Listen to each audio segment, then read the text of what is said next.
홍익대 2009학년도 수시 2학기 문제 보겠습니다. 3개의 문항으로 되어 있고 각각 600자씩 해서 1800자 서술을 요구를 하고 있습니다. 각각의 문제 분량이 그렇게 많아 보이진 않는데 독해의 난이도가 상당히 높습니다. 그래서 독해 여기에서 해석과 분석한 뒤 이를 적용하는 그런 독해 중심의 문제를 내고 있는 대학입니다.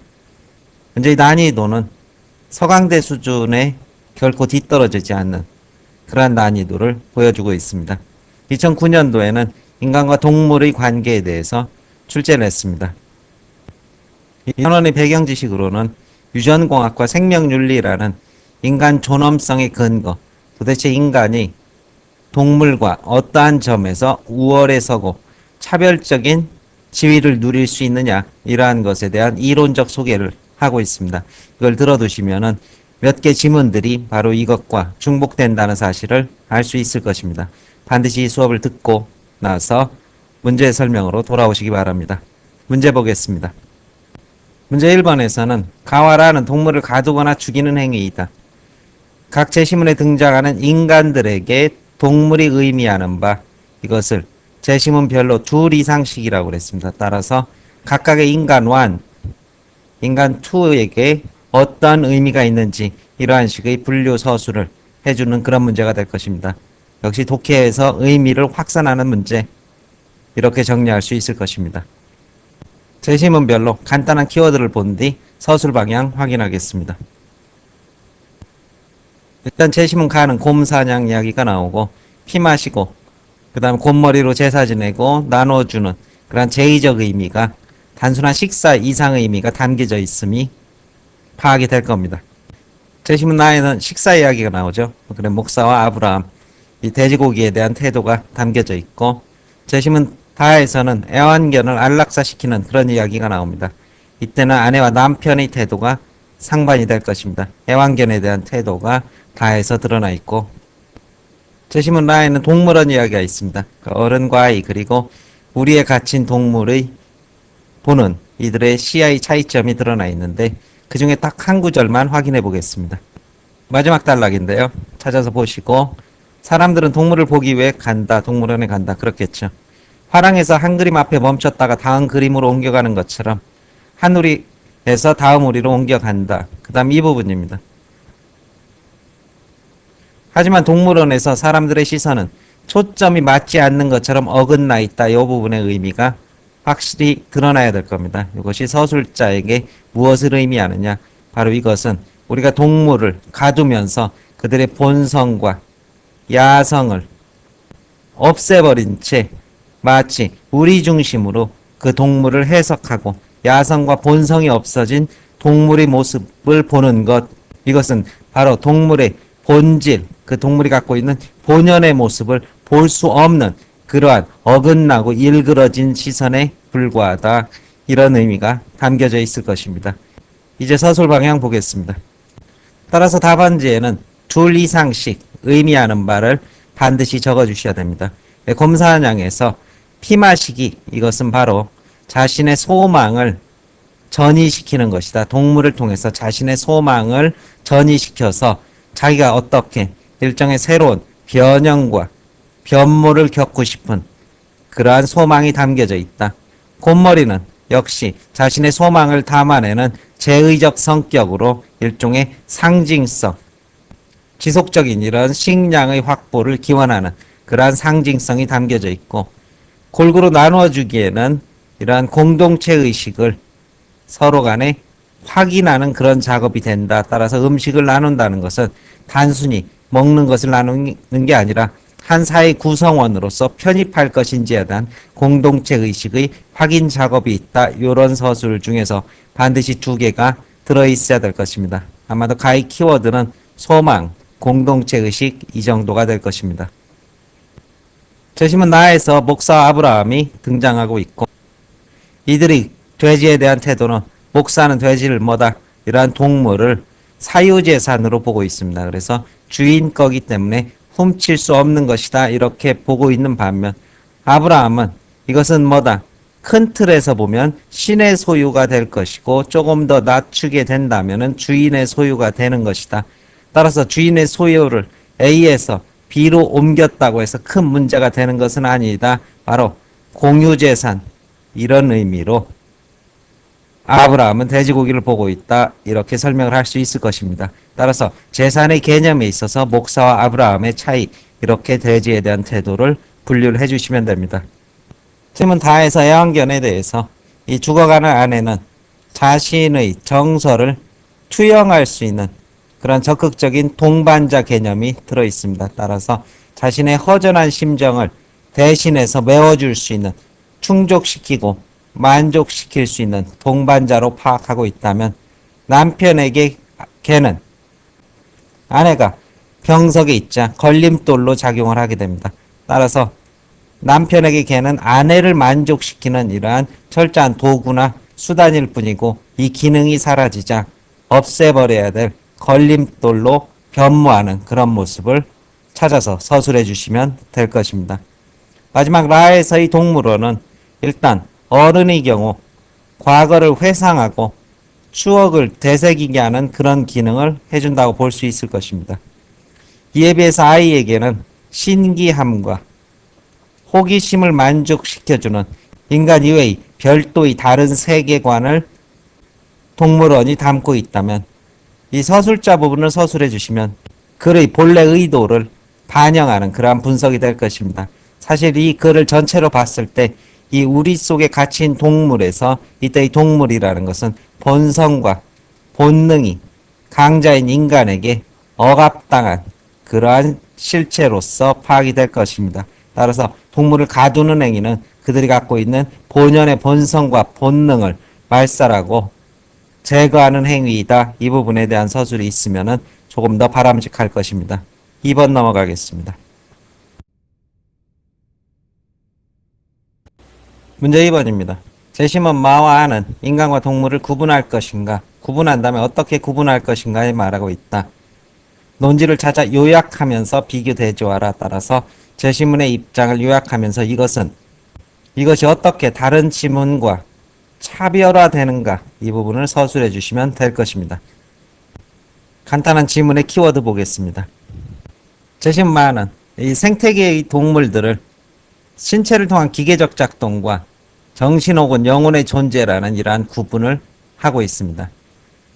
제시문반은 복잡한 논의는 다 때려치우자, 다만 동물은 죽음의 공포를 의식하지 못하는 것이 인간과 다르다면서 인간 중심에 서서 동물의 식용을 합리화하고 있습니다. 그리고 그것은 인간에게 유익하기 때문이다 라고 전제를 한 뒤 신속한 사례를 주장을 하고 있습니다. 제시문 4는 동물과 인간의 공통점이 지성, 상상력은 같이 가질 수 있다.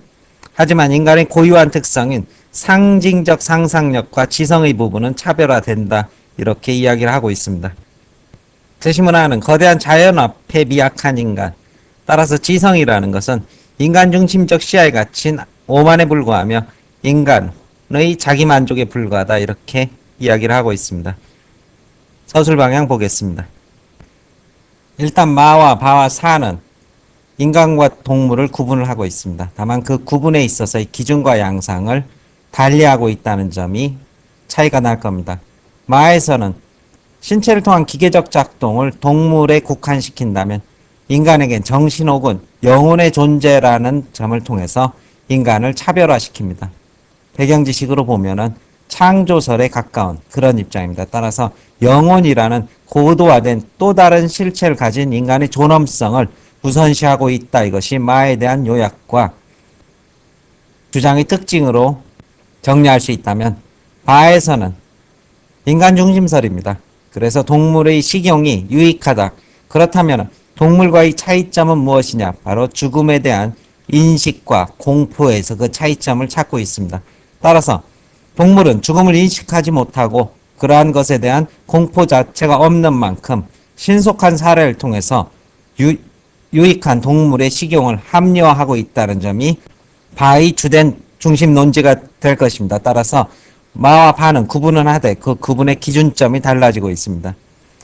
역시 사는 인간과 동물을 구분하지만 이것은 기준점 자체를 또한 지성이나 상상력까지는 동일하다고 이렇게 전제를 하지만 거기에서 나아가서 상징화, 추상화 능력을 지닌 인간의 고유성과 차별성을 주장을 하고 있습니다.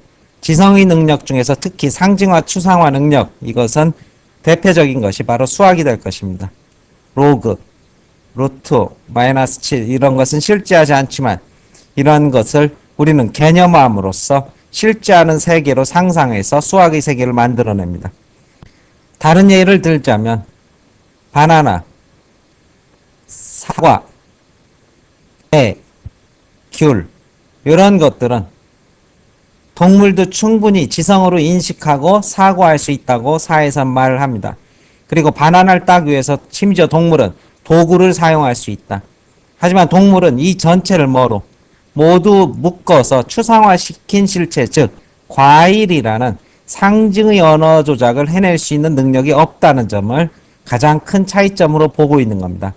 따라서 과일은 실제하지 않지만 이것에 대한 어휘나 개념을 통해서 이것을 상징화하는 것, 이것이 바로 인간의 가장 큰 능력이 된다. 이러면서 지성에 있어서 질적 차별성을 이렇게 주장하는 것이 사가 됩니다. 따라서 마와는 어느 정도 일맥상통을 하지만 사는 지성에 있어서의 차별성에 보다 주안점을 두고 있고 그것의 질적 구분을 하고 있다. 이런 식의 서술이 가능하게 될 것입니다.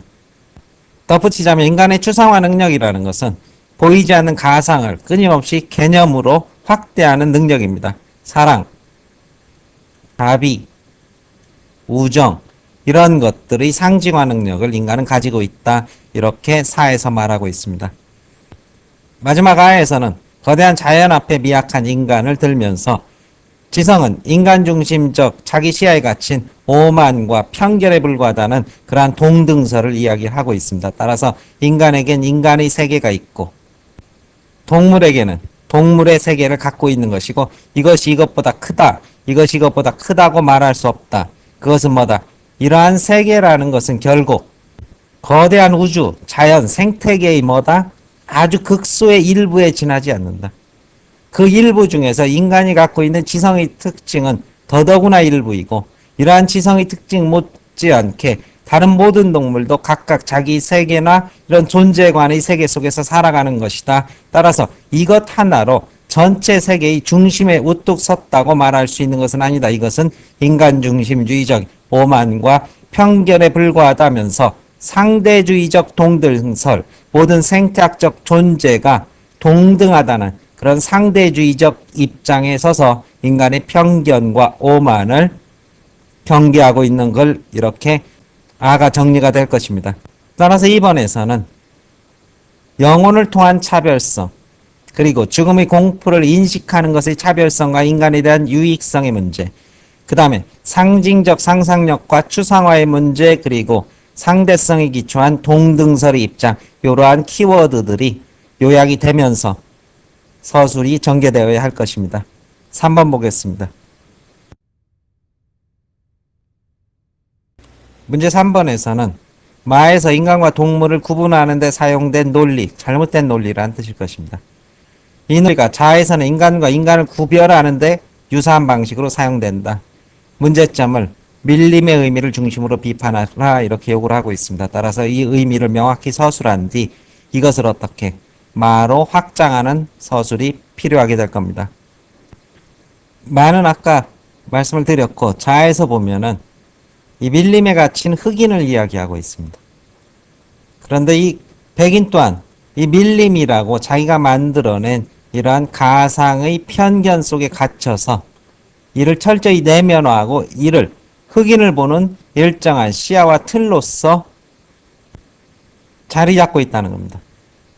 따라서 이것은 A라는 사람이 뭐를 볼 때, B라는 사람을 볼 때 이런 동등하고 상호적인 입장에서 보는 것이 아니라 이 안에 뭐를 빨간색의 하나의 셀로판지를 놓고 상대를 이 빨간색으로 투사해서 보는 겁니다. 그럼 이 셀로판지라는 것이 바로 뭐다? 밀림이 될 것입니다. 그럼 이것은 바로 어떤 셀로판지냐? 원시적 정글과 야만이라는 이러한 셀로판지를 만들어 놨다. 그럼 이것을 왜 만들어 놨느냐? 바로 자기들의 우월성을 확보하기 위해서 만들어낸 장치다. 이렇게 볼 것입니다. 따라서 이것은 기준이 될 수 없는데 누가 강자가 자신의 우월성을 확보하기 위해서 만들어낸 인위적인 기준과 잣대라는 성격, 이것을 어디에다 밀림의 의미로 파악할 수 있을 것입니다.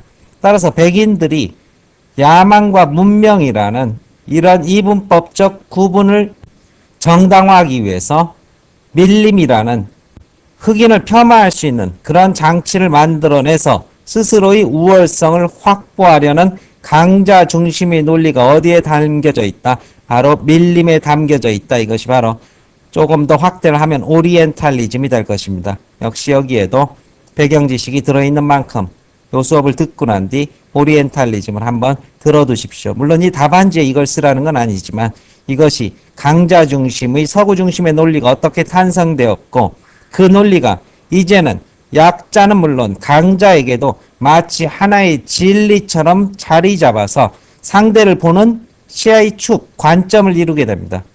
이 과정에서 흑인은 스스로 위축돼서 백인 앞에 끊임없이 잘 보이려고 나도 사람이라고 말하려고 하고 그러면 그럴수록 백인들에게 흑인은 너는 사람이 아니고 원시 밀림 속에서 야만에 가깝다는 식의 그러한 뭐를 만들어낸다. 바로 색안경을 만들어내는 그러한 장치를 재심은 자에서 설명을 하고 있습니다. 따라서 이 논리로 그대로 마에 적용을 한다면 마에는 이제 다시 인간이 누구에게 동물에게 영혼이라는 혹은 정신이라는 인간만의 그러한 고유한 특성을 가질 수 있는 그러한 기준을 끄집어낸 뒤 이 특성과 기준을 절대시함으로써 인간이 어디에 동물의 우위에 서려는 그러한 가치관의 작업이 마에 들어있다. 즉 자기 중심의 이러한 잣대와 기준을 수립한 뒤 이것을 우월성의 위치로 만들려는 강자, 즉 동물에 대해 상대적 강자인 인간의 독단적 사고가 어디에 들어있다? 재심은 마에 들어가 있고 여기에는 이분법적 독단의 원리 그리고 힘의 논리 이런 것들이 내재되어 있는 것이다. 이런 식의 비판을 해주시면 문제 3번에 대한 답안이 될 것입니다. 설명 마칩니다.